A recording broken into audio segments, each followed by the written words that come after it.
Christophe Coupeau, vous êtes ici à Lyon et dans la région Rhône-Alpes, un des correspondants du dictionnaire biographique du mouvement ouvrier qui s'appelle le Métron.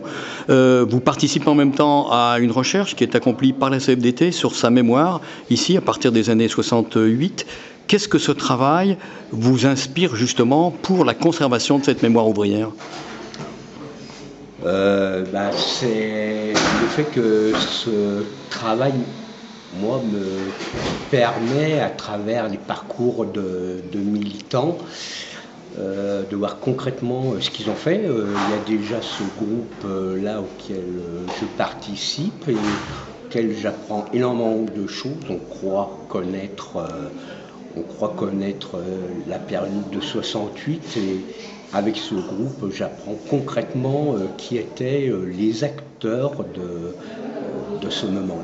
Alors, vous êtes très souvent aux archives départementales du Rhône et de la métropole, donc vous regardez les vieux papiers, les tracts, les affiches, tout ce qui a été publié. Le fait de rencontrer des acteurs vivants de cette période, qui ont bien sûr peut-être une mémoire un petit peu fluctuante, mais quand même, est-ce que ça apporte quelque chose justement sur le travail d'historien de la période ?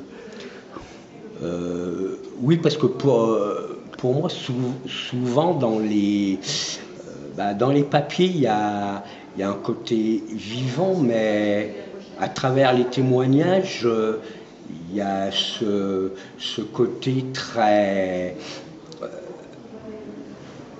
pas très aléatoire, mais je dirais que l'histoire, c'est pas quelque chose d'objectif. C'est pas quelque chose d'objectif, c'est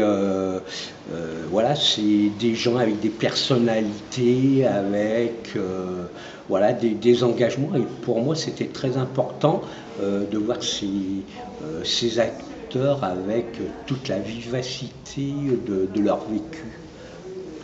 Ultime question de cet entretien, est-ce que la mémoire ouvrière ou l'histoire ouvrière participe de ce qu'on appelle l'histoire avec un grand H en général ?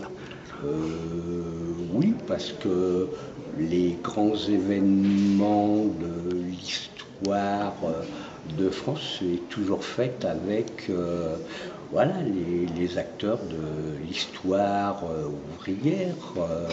On a la Révolution française, on a la Révolution de 1848, on a la Commune. Ça s'est fait avec des gens, ça s'est pas fait qu'avec les élites, mais aussi avec le petit peuple, des boutiquiers, des ouvriers, oui.